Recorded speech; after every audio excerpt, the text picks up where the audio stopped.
prosecution submission. 常識的に知っておりますか。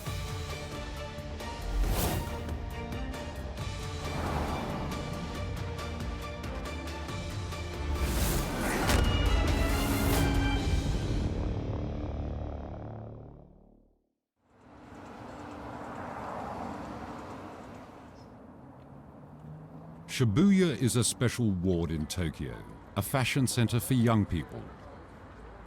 A building there, Higashi Ikebukuro, is now the center of Japanese animation.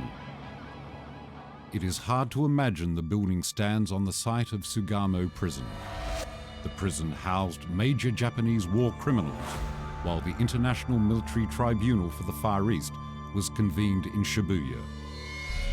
During those Tokyo trials from May 3, 1946 to November 12, 1948, more than 20 war criminals were shuttled to and from the locations 817 times. Each time, jeeps to the front and rear escorted the military bus.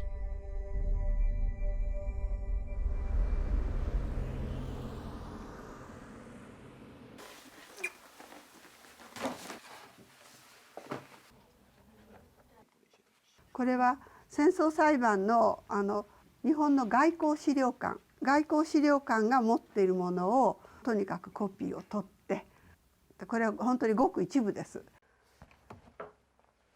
Utsumi Ayako is a professor at the Osaka University of Economics and Law.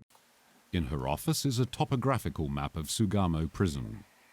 She obtained the map from a Class B war criminal in one of the prison's cells and recently finished restoring it.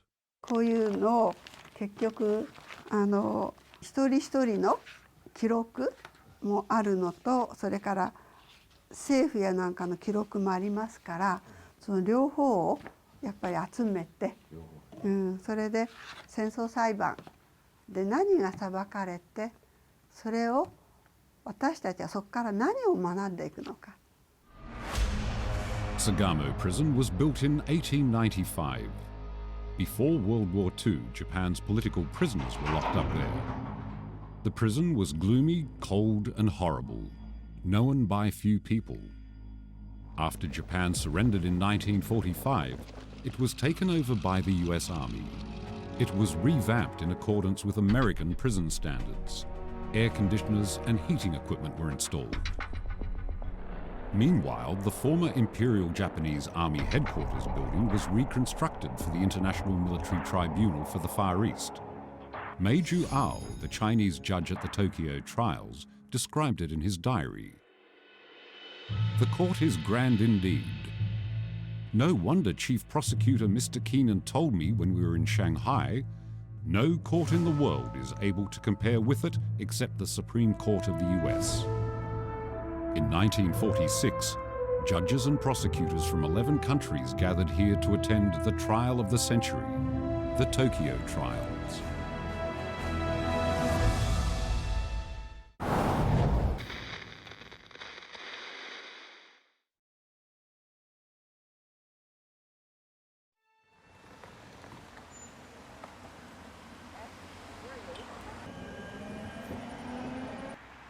Before the Tokyo trials, the Nuremberg trials had already begun in Germany. This is courtroom 600, where they took place.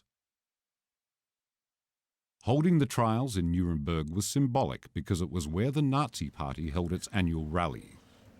It was warning to the world of what can happen when nothing is done to stand up to racist ideologies. After the war, Britain suggested executing major war criminals without trial because there was no precedent of international tribunals. During the American Revolutionary War, Major John Andre, the Adjutant General of the British Army in America, was captured by the Continental Army in 1778. He was put on trial by a military committee, which was set up by the Commander-in-Chief George Washington, and later hanged as a spy.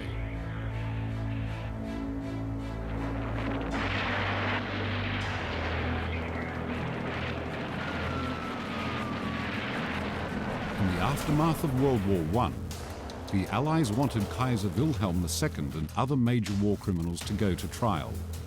However, Germany proposed using its own judicial system.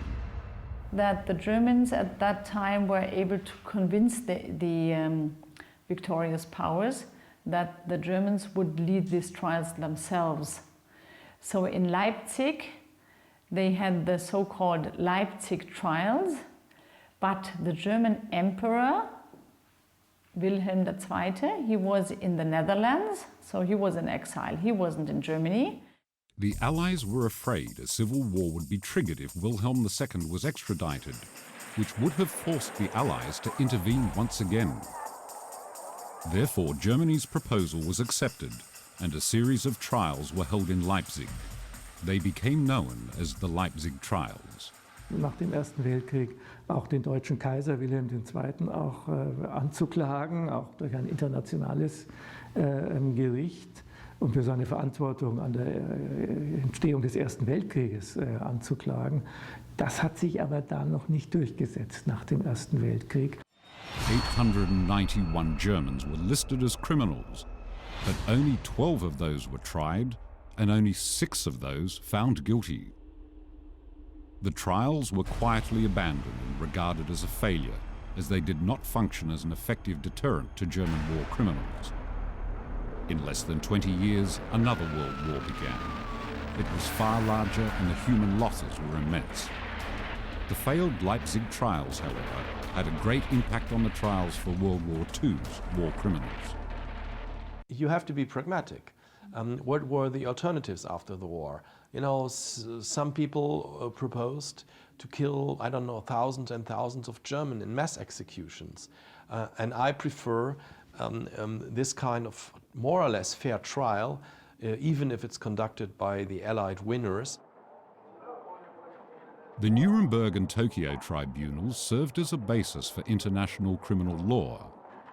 The Nuremberg trials took place from November 1945 to October 1946.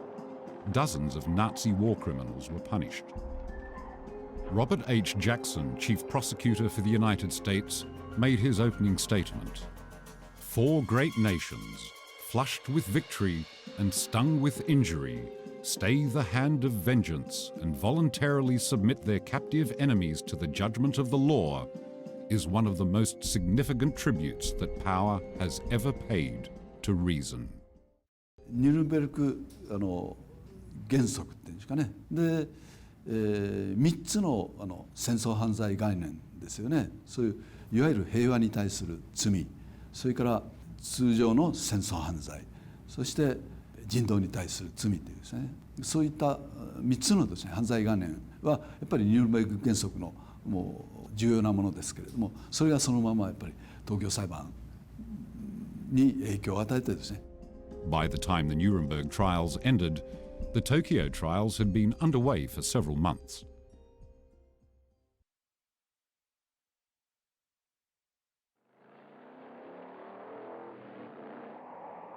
The IMTFE was convened on May 3, 1946.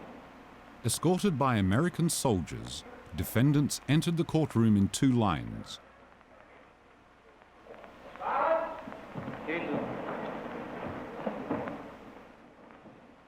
The lights were turned on and the room was as bright as day. The courtroom was swarming with journalists. Arnold Brackman was a journalist with the United Press Association. He wrote 3 to 4 reports on the trials every day. In his book, The Other Nuremberg, The Untold Story of the Tokyo War Crimes Trial, he described his impression on the first day. At 11:13, a bell tinkled gently, like the bell under the eaves of a Buddhist temple, and a hush fell over the courtroom.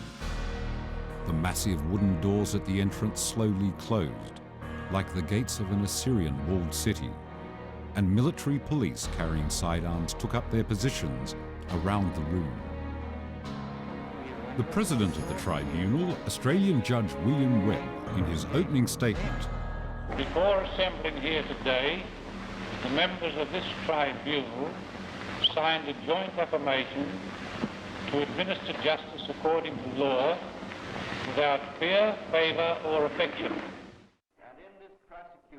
Chief Counsel for the prosecution, Joseph Berry Keenan, said in his opening statement, Mr. President, this is no ordinary trial, for here we are waging a part of the determined battle of civilization to preserve the entire world from destruction.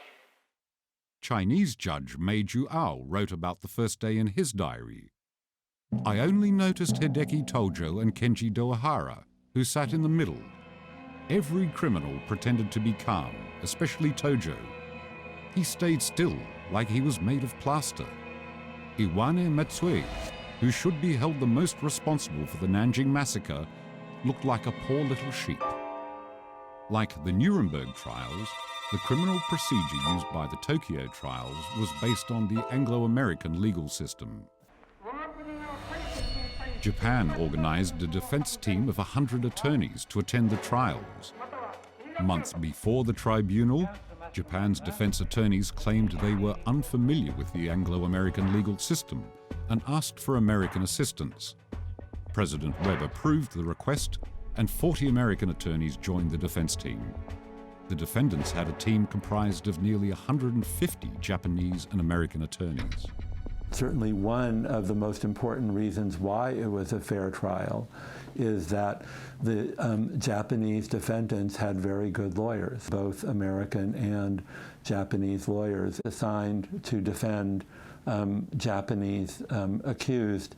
They typically did an extremely vigorous and very good job.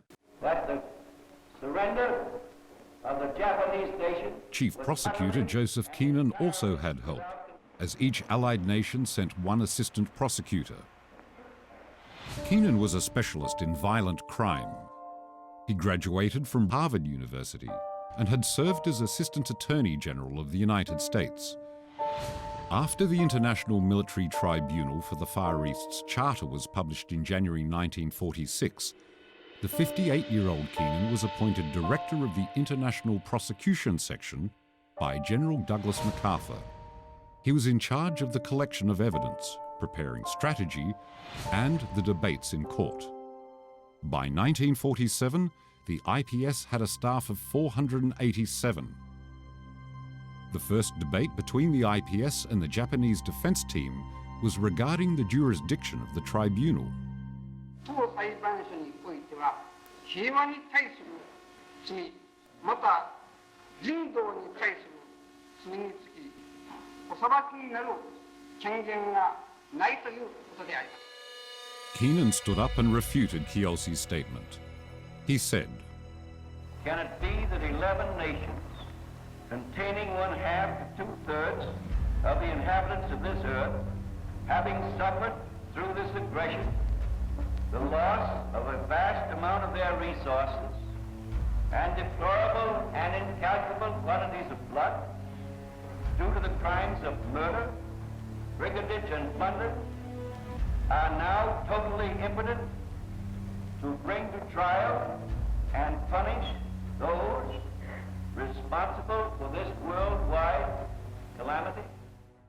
Well, actually, very important are the Geneva Conventions and the treaties of The Hague. They were all already before the First World War. And then there is another treaty which became very important, that is the Brion-Kellogg Treaty. In 1928, the American foreign minister and the French foreign minister, they agreed that if their countries had problems, national conflicts with other countries, they would solve them peacefully. So Japan also signed the treaty, the Brion-Kellogg Treaty, and so this is an important fact also for the International Military Tribunal in the Far East. In addition, the Japanese defense team believed that individuals should not assume responsibility for what the country did.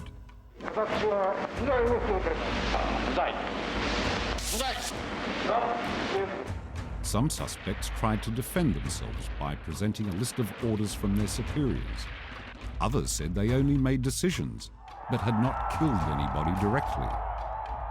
that's so obvious that this is illegal and that this is violating law, that this defense is no more valid.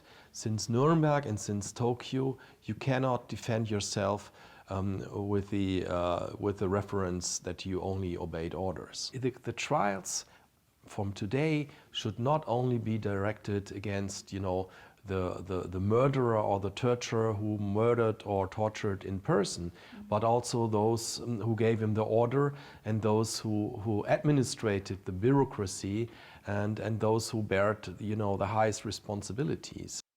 Arnold Brackman for United Press Associations wrote down a line from a speech made by Keenan on the first day of the trial in his book.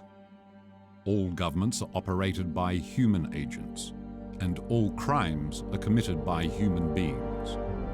A man's official position cannot rob him of his identity as an individual, nor relieve him from responsibility for his individual offences. The debate also focused on the collection of evidence. 东京审判，也包括纽伦堡审判，是根据英美法的这样一个基本精神。他在审判的过程中，特别强调的是程序公正，强調的是證據。検察側のですね、証拠集めっていうんですかね、これはもう大変な努力を要したっていうのはですね、降伏文書にですね、日本が調印するまでですね、2週間以上あったわけですよね。その間にね、もう各地でですね、そういった証拠になる恐れのある文書は全部燃やしたわけですね。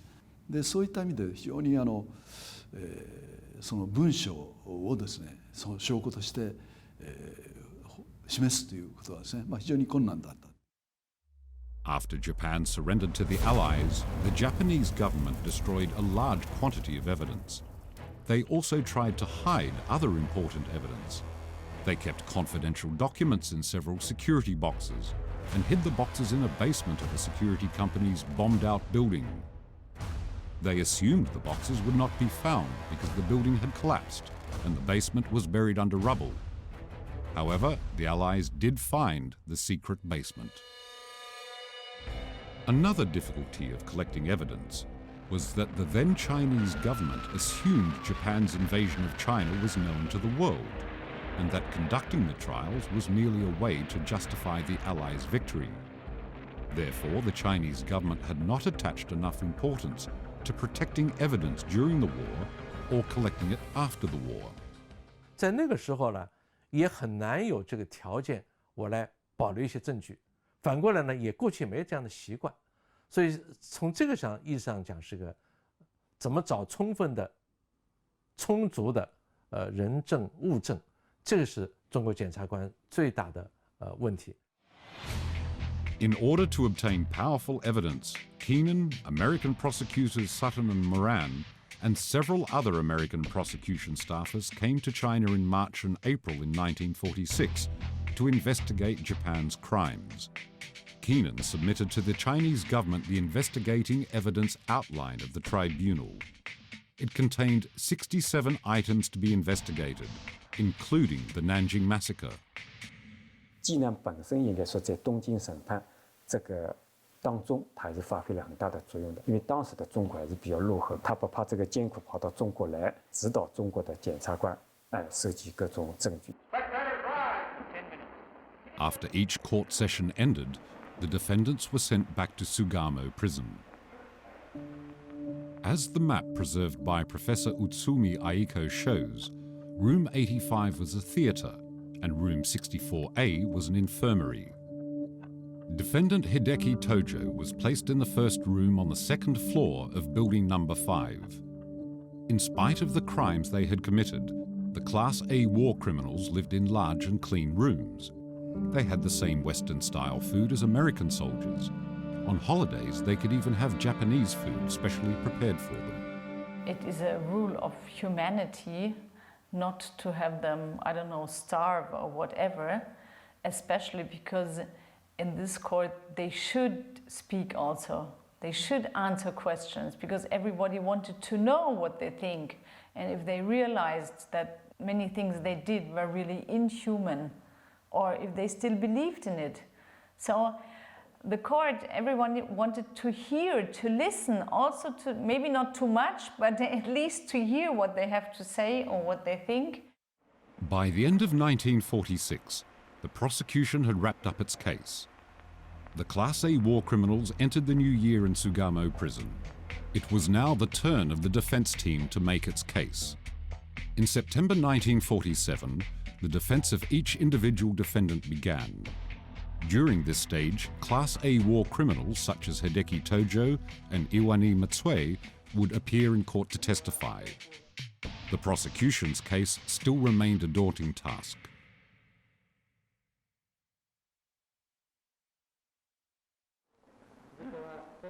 Witnesses for both sides played crucial roles during the tribunal. As one of the most brutal atrocities committed in World War II, the Nanking Massacre was a particular focus. The prosecution and the defense both provided witnesses in this case. Witnesses of the Nanking Massacre included Iwani Matsue, the commander of the Japanese expeditionary force sent to China, and Sekijiro Ogawa, the Minister of Justice of the Japanese 10th Army. In his sworn affidavit, Iwani Matsue claimed that he dedicated himself to Sino-Japanese rapprochement during his 12-year stay in China, and that he had demanded discipline in the army. His statement was supported by evidence provided by the defense. Sekijiro Ogawa testified, Commander Iwani Matsue demanded all the soldiers to observe discipline to protect the interests of Chinese citizens and other foreigners. Cheng Jiaoqi, the director of the Center for the Tokyo Trials Studies at Shanghai Jiaotong University, investigated first-hand evidence, including the diaries of the defendants and witnesses published since the 1980s, and found that their testimonies were inconsistent with the evidence. 小川官治郎呢，他在宣誓口供书里面说，他说他见到松井石根是在1938年的1月4号，松井石根就跟他讲，你一定要这个加强军风纪。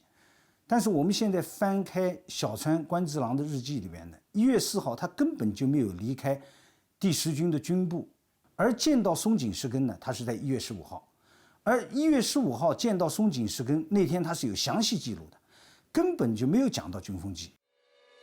Iwani Matsue was in favor of Asianism, and he had a strong interest in Chinese civilization.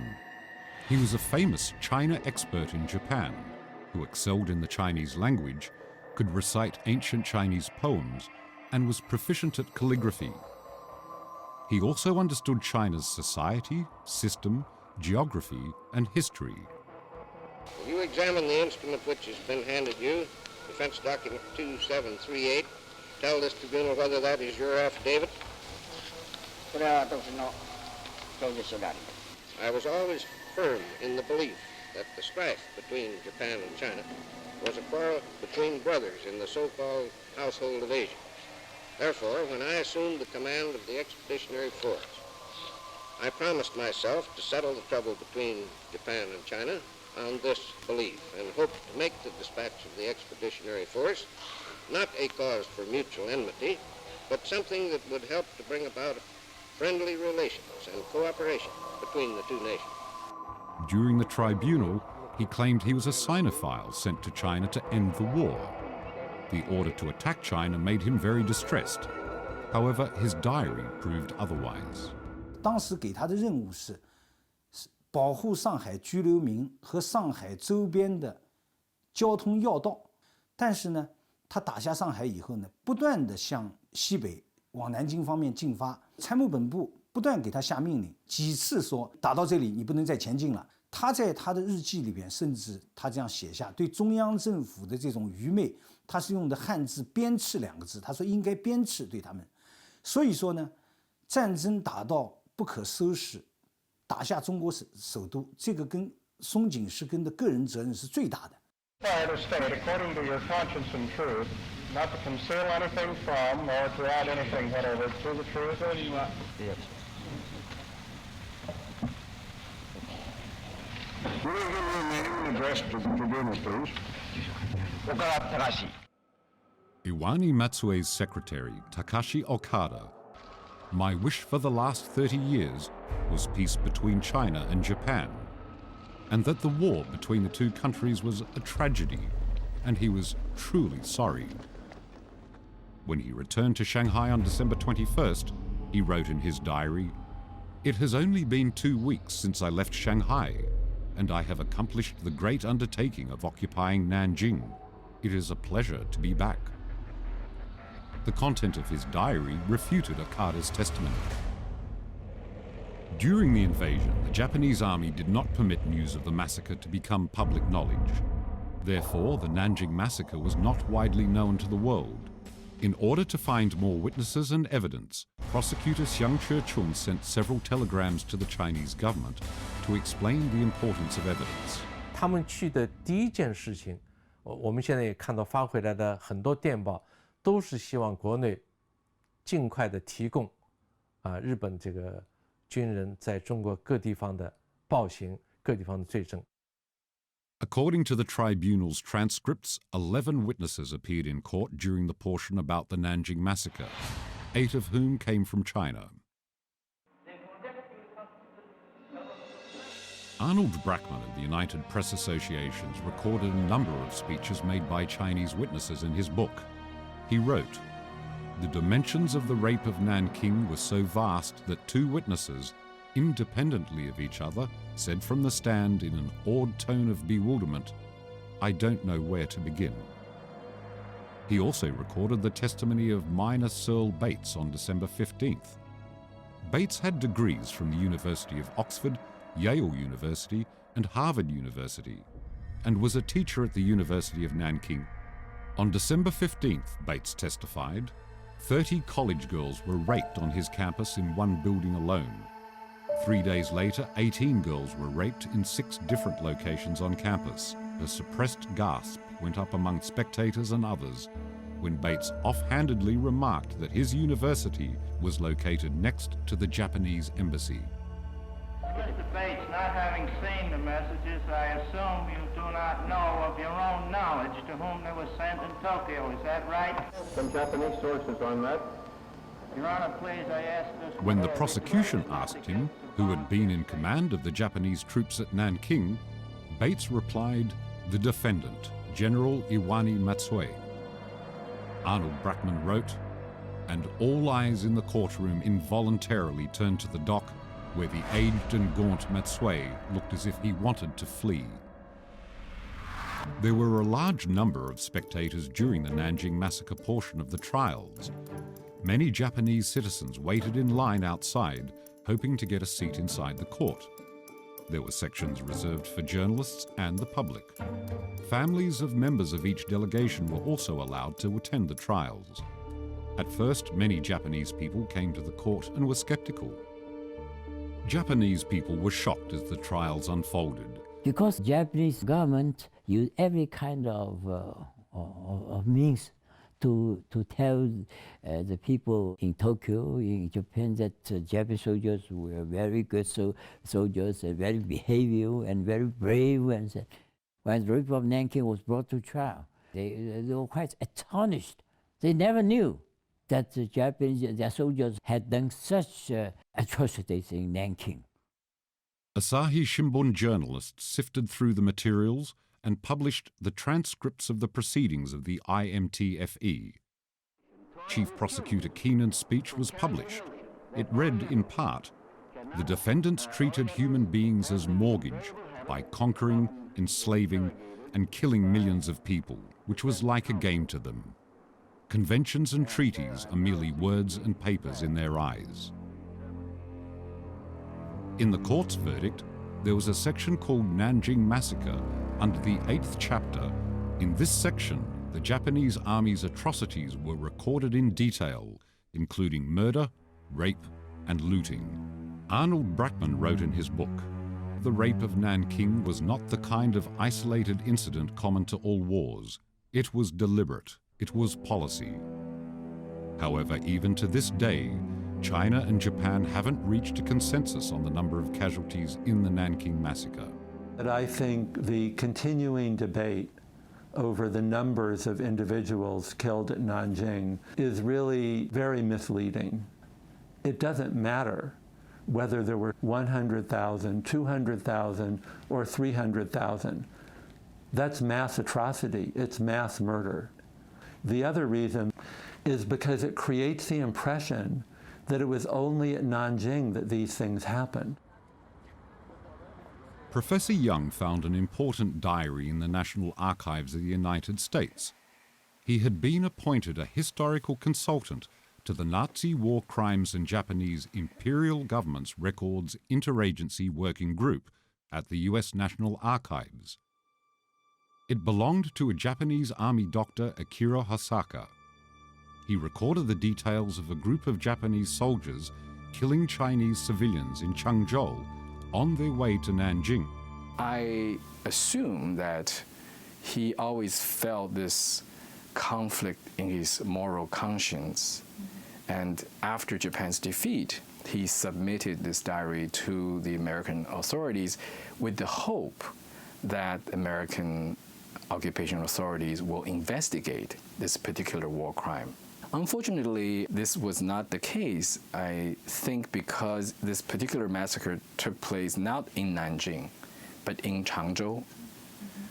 And therefore, it was not considered part of the investigation conducted by the Tokyo War Crimes Trial that focused on Nanjing.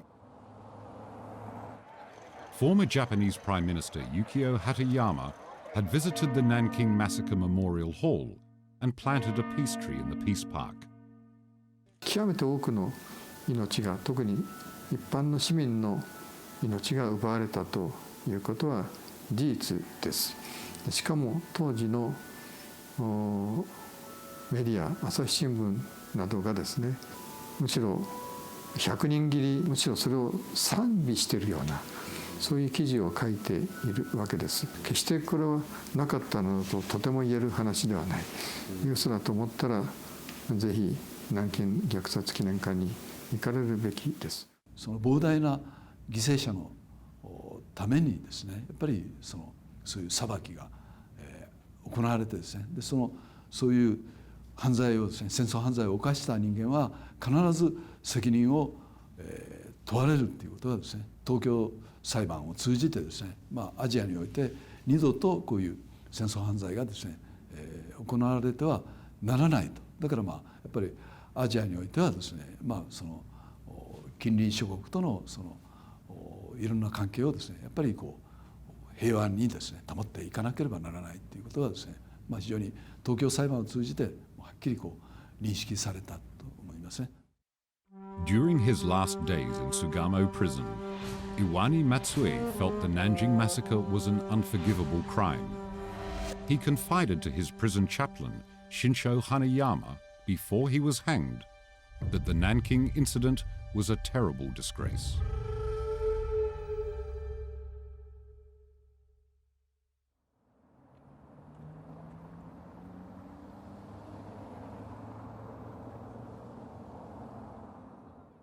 Oskar Schneider, former Federal Minister of Building in Germany, is 89 this year.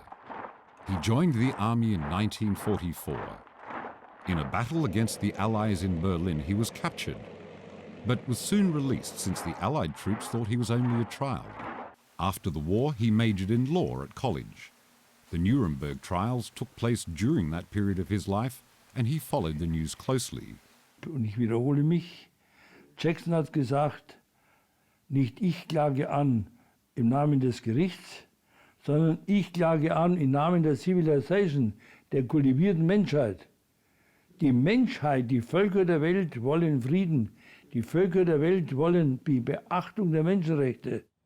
In Tokyo, Japan, 86-year-old Hiroshi Yamaguchi still keeps letters from his father, who was an engineer with Mitsubishi Corp during World War II. His father was later forced to enlist in the kamikaze special team attack and died in the war. じゃあ天皇のためになんで死んだのかとかなってしまうわけでしょ。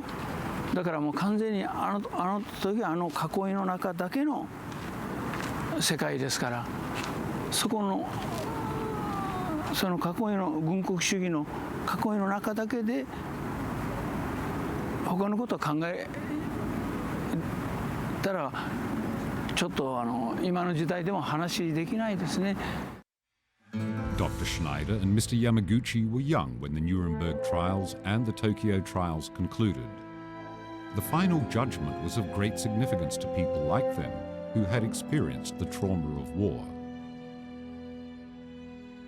Although the criminals tried all possible means to defend themselves and stalled the trial process, the tribunal finally came to an end.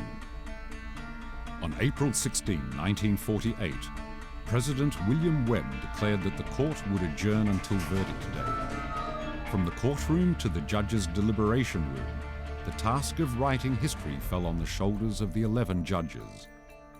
那么判决书不像我们现在，判一个罪犯就一页纸，可能2、3页纸一个判决书就有，因为他这个判决书呢，都是几十页、几百页的这种判决，那他要把整个来龙去脉讲清楚的，所以判决书也是他有一个法官开法官会议，基本上对一些刑达成协议，那么这个达成一致意见就一般是简单多数。Under the influence of different law systems and having different understandings of international law, the 11 judges held widely divergent views on the verdict. Chinese judge Meiju Ao demanded Kenji Dohara, Seishiro Itagaki, and Iwani Matsue be severely punished. President Webb asserted that all defendants should be banished to a deserted island, like Napoleon. The American judge Myron Crane agreed with the death penalty, but his attention only focused on criminals who waged the Pacific War and those who abused American prisoners of war. French judge Henri Bernard disagreed with imposing the death penalty because France had abolished it. Filipino judge Delphine Yarania, survivor of the Bataan Death March, insisted that all defendants should be sentenced to death. 国际法庭呢，也不是一般的民事或者刑事法庭，是吧？它更除了是一个法律场合之外呢，它还是一个外交场合，一个各种政治和国际势力博弈的那么一个场合。在这种情况下呢，各国的法官分别在维护自己国家的利益。Among the 11 judges, the Indian judge Radhabinod Pal's opinion was the most startling. He believed the Class A war criminals were not guilty. パール判事は極東国際軍事裁判は違法の裁判だと考えました。全員無罪というのは政治的な理由があります。それはパール判事が、簡単に言うと日本が起こした戦争はマーシャル事変とか太平洋戦争とかはアジアを解放するための戦争だという思想を持っていた。During World War II, Japan had supported India's independence movements, railing against British colonial rule with the slogan, "Asia is for Asians." Judge Pal wrote a conclusion of hundreds of thousands of words, claiming that the Class A war criminals were not guilty. Justice Pal failed in the most fundamental duty of a judge. He was not impartial, he was not independent, and he did not make his decision on the basis of the evidence at the trial. That is in the record because he, as I said, he announced to his fellow judges before the trial began what his decision would be. In doing that, he violated the most basic principle of judicial ethics. And to my mind, if he had been responsible as a judge and had integrity as a human being, he would not have accepted the position of judge on the trial because he knew what the decision was before the trial started and was therefore not impartial. Japanese people were deeply grateful to this Indian judge. In 1975, a Pal Memorial Hall was built in Hakone, a small town near Tokyo. A Japanese version of Pal's dissentient judgment is there. There is also a stone statue of him in Yasukuni Shrine. ニュルベルグ裁判と東京裁判が重要である、その意義がある。それからパル判事はニュルベルグ裁判と東京裁判の意義を認めなかったわけですけれども、20世紀に起こったことに対する私たちがどういう態度を取るかということと密接に関係のある重要な問題なんですね。パル判事の立場に立てば侵略戦争はあり得るわけです。それは何かというと、戦争を起こすのは国家の主権なわけですから、国家がそういうふうに考えれば戦争を起こすことはできる。現在の世の中で国家主権のもとに何をしてもいいということにはもうならない。In cases where the judges opposed each other, the majority opinion from 7 judges of the United States, Britain, Russia, China, Canada, New Zealand, and the Philippines was adopted at the end. Pal published his dissentient judgment after he went back to India. 所以也就是说，在当时的情况下是充分的去照顾了到各个方面，包括程序上，包括法官他的一个独立性等等这方面。所以从这个角度来讲的话呢，那应该是一个公正法治的这样子的一个审判。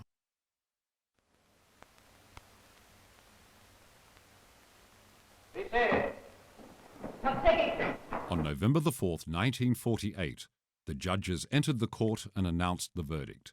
Conclusions respectively. Of the International Military Tribunal for the Far East. We do not intend that the Japanese people shall be enslaved as a race or destroyed as a nation, but stern justice shall be meted out to all war criminals, including those who have visited cruelties upon our prisoners. This was the final and the most serious stage of the 2.5-year tribunal. The reading of the verdict took 7 days. All 25 defendants were pronounced guilty, and 7 major war criminals were sentenced to death by hanging. Mei Ju-ao once said in private, "We will be discredited to meet our fellow countrymen if we fail to make a convincing judgment." Those were the hardest days for Mei Ju-ao, but he tried his best. 我今天能高居审判台上，来惩罚这些元凶巨队，都是我千百万同胞的血肉换来的。我应该警惕，我应该郑重。Prosecutor Xiang Che-chun brought the written verdict of the Tokyo trials to China. The verdict demonstrated the will of the majority, which decided that the war criminals should be punished by law. The legal community and the elites who were heavily involved in the war crimes, they objected the trials. You know, they called it winner justice. For the time in 46, just after the Second World War, the standards were lower than they are now. So it's not fair to judge from now. They laid the basis for international criminal law, for the International Criminal Court of today, for universal jurisdiction. Today in Germany, the names of murdered Jews are engraved on bronze plates embedded in the walls of people's homes to remind them of the evil humans can inflict on one another. A Holocaust memorial seeks to preserve the dark chapter of history with numerous exhibitions. However, in today's Japan, the Tokyo trials have been largely forgotten. Shoppers in the 60-floor Sunshine City at Higashi Ikebukuro don't know it was once the location of Sugamo Prison. Sugamo is now only known as the name of a metro station. After the Tokyo trials, Arnold Brackman returned to America. He thought it was necessary to tell people what happened, so he wrote The Other Nuremberg, the untold story of the Tokyo war crimes trial in 1987. On the back flap, Brackman wrote, "Today, those convicted and executed for war crimes in Tokyo have been enshrined. Current Japanese history books treat the war as if it barely existed. The Other Nuremberg shows why the trials should not be forgotten, as a warning to future generations that aggression will be brought to justice." More than 70 years have passed since those dark days in Europe as well as in Asia during World War II. While people may have forgiven what happened in the past, history must not be forgotten.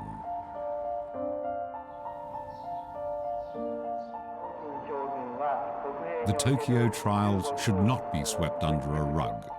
Our children should know what happened.